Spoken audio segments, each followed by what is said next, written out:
Good day, lads. It's been another fast 2 weeks, and now we have a whole new set of law reads coming in.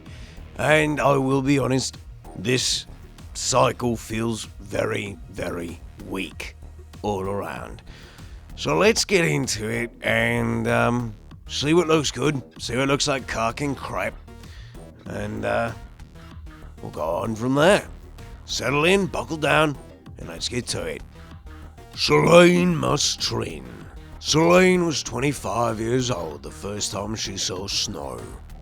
Countless campaigns through myriad harsh environments had not prepared her for the beauty and danger she saw when stepping out of the Marslander. Frozen vistas stretched to the horizon in all directions around her. The blinding glare caused her to squint. The cold snatched at her breath. Then the world dropped out beneath her. In an instant, all was white, screaming teeth and claws. A Ravna pack had breached the glacier they were using as a staging area, mining the very ground from their feet. After 2 days of blindly searching through icy caverns, Seline and her squad finally regained the surface. In that time, their regiment had been busy. Piles of the purple-white Xenos lay strewn around the valley, frozen in their death throes by the biting temperature. Seline was glad to be welcomed back by the surviving troopers and to find a brief moment of respite, sharing a cup of recaf around one of the many braziers lit within the compound. Talk quickly turned to tales of warmer climates. Maybe her next deployment would be more hospitable. Good on you, lads. Way to stay frosty. Keep up the good work. Let's see about your outfit, though.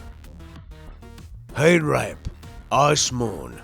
It won't be much protection from incoming fire, but it should keep the worst of the cold out. I mean, it's just a scrap of cloth and some goggles that are cracked. But sure, we'll go with it, I guess.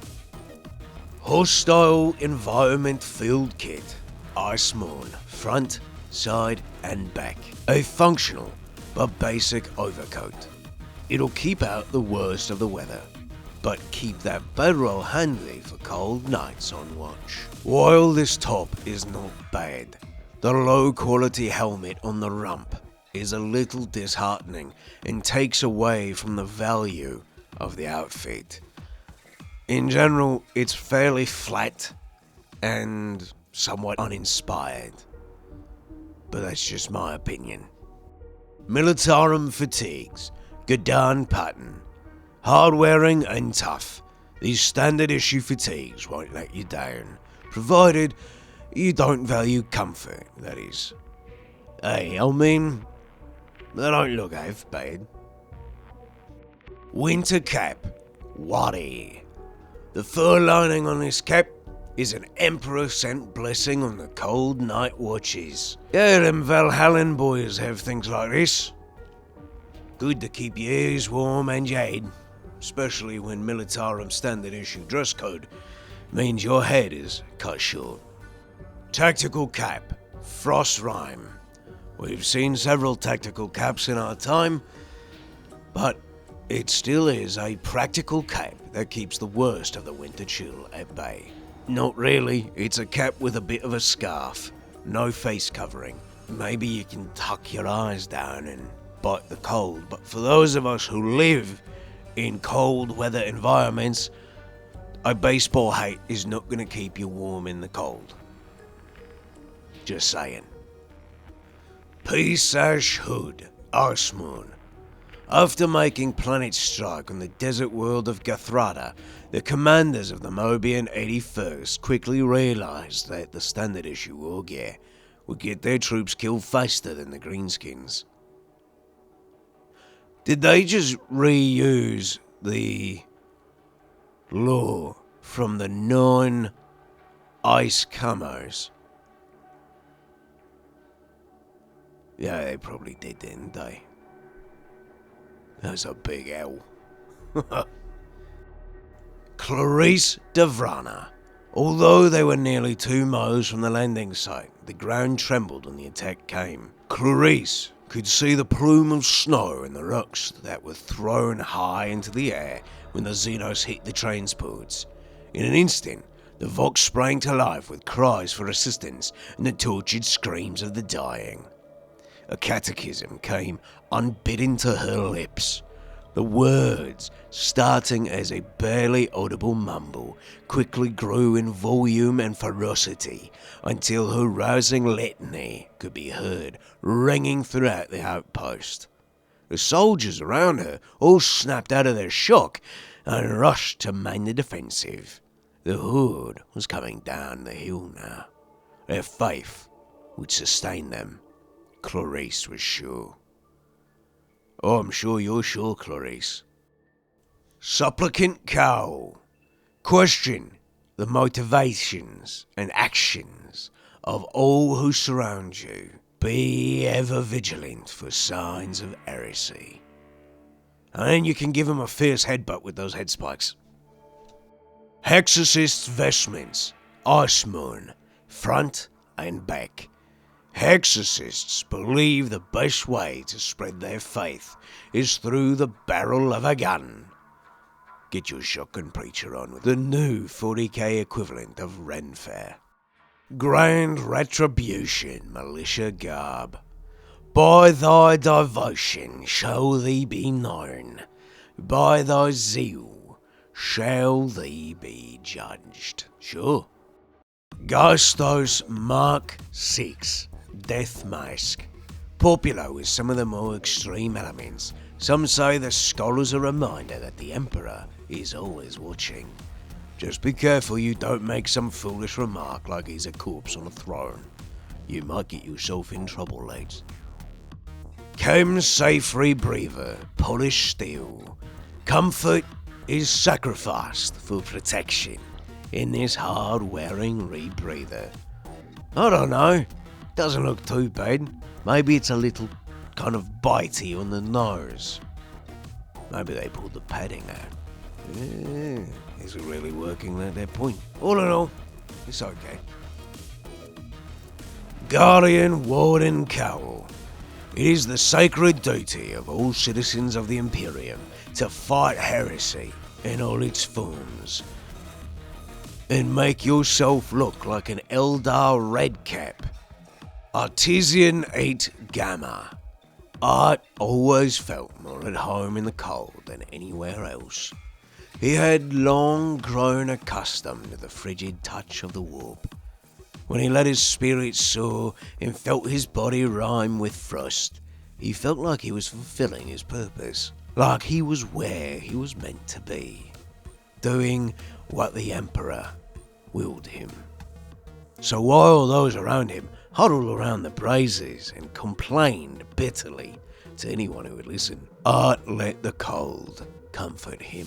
It was in one of these somber moments, sitting with his back to the fires, staring out over the snowfields to the landing site, that Art saw the Xenos attack.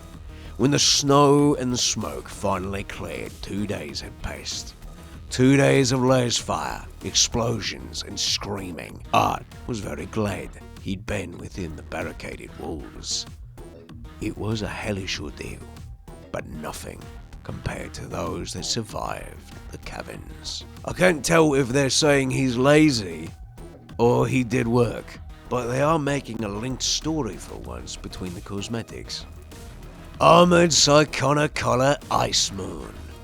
This reinforced Psychona Collar provides additional protection at the cost of reduced mobility and peripheral vision. Make yourself look like Sub-Zero, but not be able to see left or right. Yeah, sounds about right. Empyrean Surcoat Ice Moon, front and back. With its built-in Psychona Collar, the heavy padding this item offers protection for both the body and the mind. I will say I was hoping that the center piece was an off blue, a little bit dark. It would have been nice to see some color variation in the outfit, so it's not just white on white, but white with like an icy blue in the center. Unfortunately, it's not, but I don't know, it's not a bad piece. Munitorum Psyker Battle Dress, Ice Moon. A white pattern is ideal for winter campaigns, but may quickly get dirty in the black streets of the Hive. I mean, yeah, you're probably covered in your own blood because you stick out like a sore thumb on the streets of Tertium. I would have preferred you give us an ice map for these outfits. Mark III Aquila Pattern Psychona Collar. Some see it as overly flamboyant, others as a sign of a truly devout follower of the Imperial Creed. Nothing like having little eagle claws down around your neck. Chem safe rebreather with Psychona Collar, Ice Moon. Being deployed, I can't do it that way, being deployed to an irradiated toxic tundra.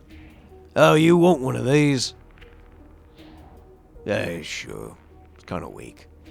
Crucian Vow Guard, Ice Moon. More of making yourself look like a zealot, Psyker. With blinders and blessings you shall be girded, and your power focused.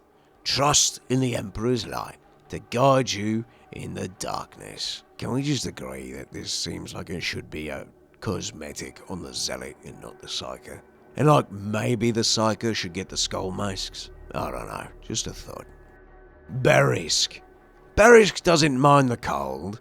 If anything, he thinks it might help him think better. Or that could just be that he isn't distracted by getting sweat in his eyes. Baris can get pretty hot and bothered when it's sunny. That's why he didn't want the big heavy jacket he was offered at the Munitorum dispensary. He does like the goggles though. Snow, it turns out, can be very bright, and Baris does like to see what he's hitting, especially when the bugs go splat and make a pretty pattern in the white snow. Baris isn't a big fan of hive cities, they're too hot, but as long as there's something for him to hit, he doesn't mind too much. I think you'll be fine, big man. After all, I swear I've seen this outfit before, but I'll save that little gripe for the end. Oridin Mark 8 Outrider Goggles. These goggles provide excellent glare resistance from the snow. They will surely still be useful in the depths of the hive, right? No, it gets a little dark down there, lad. You might want to lift them up. Recon Battle Gear Frost Rime Quad XL. Wow, this is a pretty disappointing little bit. Kinda lazy. Standard issue recon gear, just really, really big. That's, when you recolor an outfit and you just can't think of, like, using glue? No? Okay. Recon Fatigues Frost Rime Quad XL. Frost Rime camo is favoured by many recon units deployed on snowbound campaigns, offering a higher level of stealth than pure white Ice Moon. P-Sash Hood Waddy. Ogrins hate such hoods, which make it notably harder to eat. Sorry you can't eat your nosh. Scavenger's Goggles. Worn leather goggles that have surely had several owners before they made their way to you. Just make sure you get your eye shine job done from the old prisoner down in the depths of the ship, eh? Spiked Kettle Helm Mark V.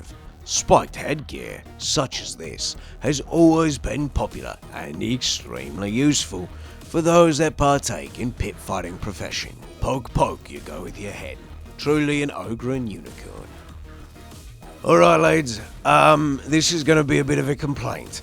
The outfit on your right came out as the second outfit for Ogrins at the very start of the game. I actually own it. It was 800 Aqualas, it was very reasonably priced and I was okay with buying it. It is, however, clear that they're just recoloring, adding a headpiece and then increasing the cost of the entire outfit at a dramatic rate. There is no need for this outfit on the Ogrin to be 2400 Aqualas. It is just a recolor. The pants are just a recolor. There is nothing new. Everything is a one-for-one copy of the other one. just a different color. It's not worth it. I'm rather disappointed, and I hope Fatshark does something better in the future. This is kind of... It feels like they're getting lazy as they go into a repeat of last year where they say we're going on winter break because it's been a hard year. You know what? You did make some fantastic improvements to the game in the last few months, but if you're going to go on break and you're going to release cosmetics for the end of the year, I would have done something higher quality. I would have released something better for all classes in a much higher quality. It's rather disappointing, and Fatshark, I know you can do better.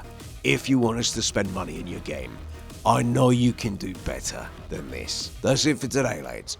Shout out to the patrons. Thank you so much for supporting the channel on Patreon. You too can support the channel on Patreon by heading down in the description below. There's a link there. You can also support by becoming a channel member here on YouTube, or you can, as always, support for free by hitting like, subscribe, bell notification, and commenting. If you're commenting, keep it civil.